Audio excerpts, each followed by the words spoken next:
temps à traquer un Sénégalais, Seydou Kane, en disant c'est lui, en étant l'Espagnol qui était en train de détourner notre argent au vu aussi tout le monde partir. C'est ça la vérité. Et je reviendrai sur cet aspect, il le savait. Voilà les chiffres. Notre argent est parti en Égypte, au Niger, à travers le Togo, en Côte d'Ivoire, au Kenya. Jamais il n'est arrivé ici. Tous le savaient.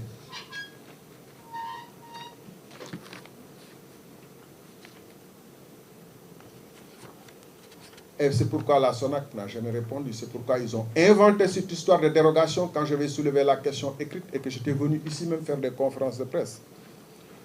Nous posons la question publiquement.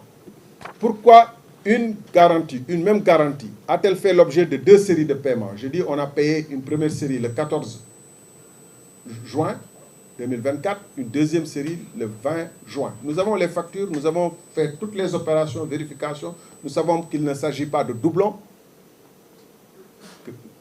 d'erreurs de paiement, de doublons. Ça a été payé 2 fois. Où est passé le surplus? Pourquoi les mêmes factures ont été payées 2 fois? Et où est passé? Quelles sont les factures valables? Quelles sont les factures qui ont été payées en plus?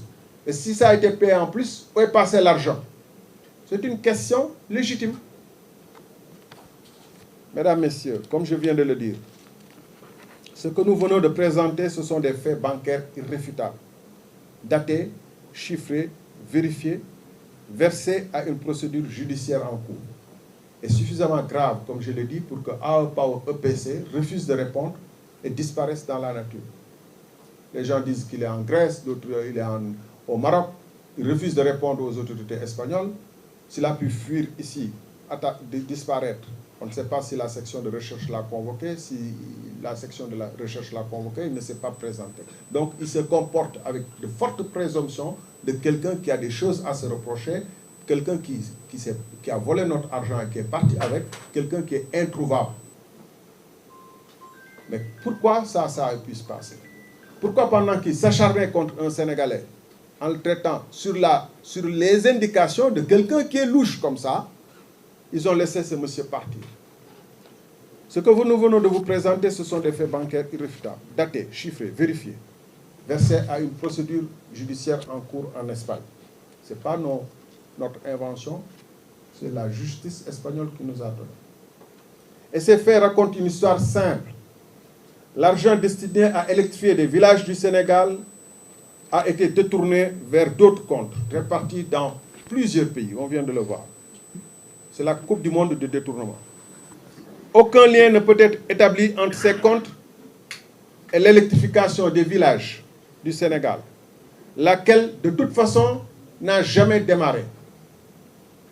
Il ne peut y avoir de fait plus accomplant de présomption de détournement de deniers publics. Le plus accablant est là.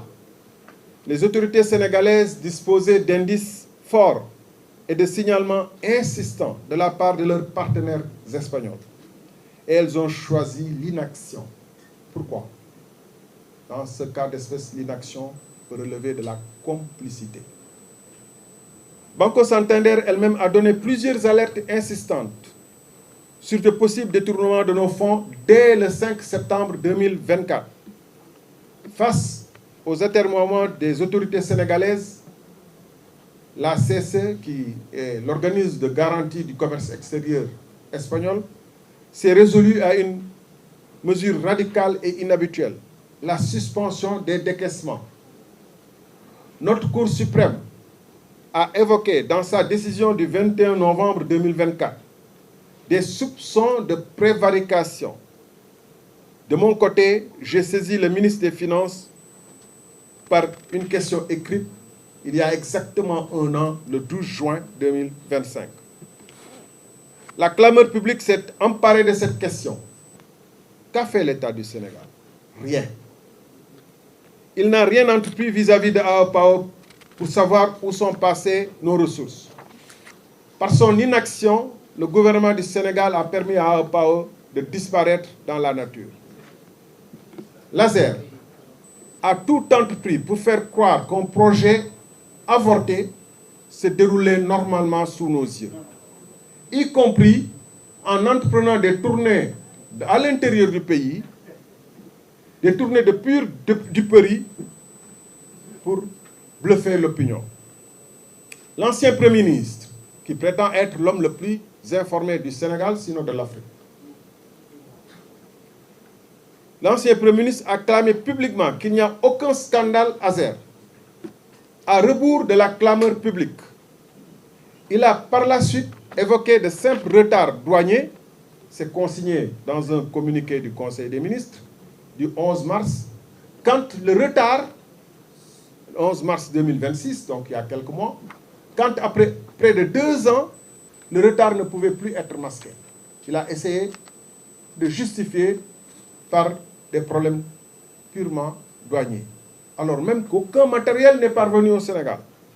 La solennité d'un communiqué du Conseil des ministres a été évoquée pour faire croire qu'un projet qui aurait dû être en phase terminale ne connaissait que des obstacles faciles à lever, alors qu'il n'avait quasiment pas démarré. L'actuel Premier ministre, alors secrétaire général du gouvernement, a reçu la Banque Santander le 26 décembre 2024. La Banque Santander et CSC d'ailleurs, l'entreprise espagnole de crédit. Et face aux informations que AEPAO EPC refusait de justifier l'utilisation de l'argent, qui était probablement en train de disparaître, l'actuel Premier ministre, ancien secrétaire général du gouvernement, n'a rien fait entreprendre que l'on sache et s'est préoccupé à obtenir la continuation des versements de l'argent pour que peut-être le gars puisse détourner encore plus notre argent. Alors, l'État a déployé toute sa machine pour faire pression sur Banco Santander et sur la CSC afin d'obtenir la levée de la suspension, afin qu'AEPAO puisse s'en mettre encore plus dans les poches. C'est comme si un crime se déroulait sous les yeux de la police et que celle-ci, plutôt d'arrêter le criminel, comme lui invite la clameur publique, lui ferait le chemin pour échapper au public. C'est ce qui s'est passé. Le gouvernement du Sénégal qui a permis et qui a essayé de trouver, l'État du Sénégal, qui a essayé de trouver des arguments à AEPAO, qui lui a ouvert la voie, qui l'a laissé s'échapper, alors même qu'il s'acharnait sur d'autres Sénégalais. La Cour des comptes est allée jusqu'à lancer des audits sur d'autres entreprises pour faire croire, juste par représailles certainement dans cette affaire-là. L'attitude des autorités s'apparente à une complicité consciente et délibérée. Pourquoi aucune sommation n'a été adressée à AEPAO EPC à ce jour? Pourquoi, en dépit de l'absence constatée de chantier, aucune mise en demeure n'a-t-elle été signifiée 2 ans après? Pourquoi les garanties fournies par AEPAO EPC à travers la SONAC, dont on nous dit qu'elles sont valides, dont les autorités nous disent qu'elles sont valides, n'ont-elles pas été activées? Pourquoi? 2 ans après, le responsable de AEPAO s'est volatilisé avec nos 37 milliards. Cela n'aurait pas été possible sans le soutien par action ou par inaction d'autorités du Sénégal, que ce soit clair. L'enquête devra déterminer qui a protégé José Ángel González Taúch et pour quel intérêt.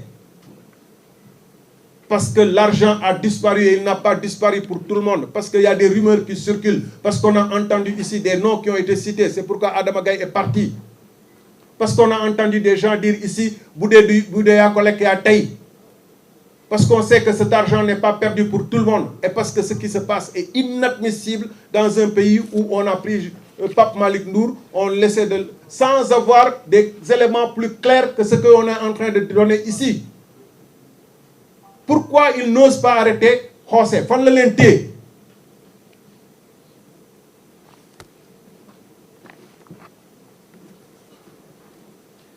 J'ai dit tout à l'heure que des montants considérables de devises ont fait l'objet de flux financiers opaques. J'ai donné le montant tout à l'heure. S'agirait-il d'acheter le silence de ceux qui ont couvert les agissements d'AEPAO EPC? de ceux qui l'ont accompagné pour se débarrasser d'un partenaire sénégalais sans se soucier de savoir qui était en vérité à EPC. La rumeur cite des noms et avance des montants.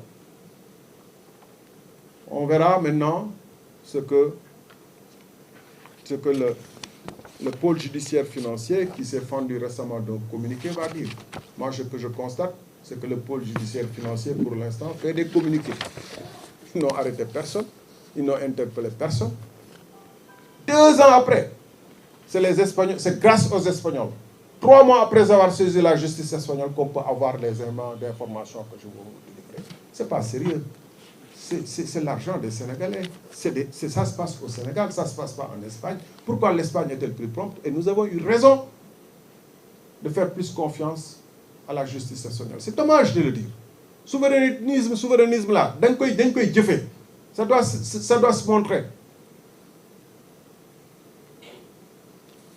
Voilà ce que je voulais dire. Je vais le répéter en wolof et peut-être que ce sera plus clair pour nous tous.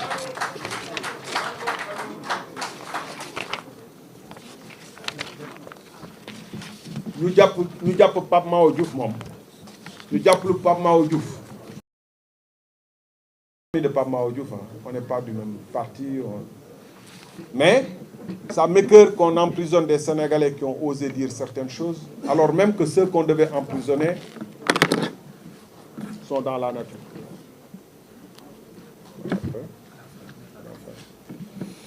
Mbokk yi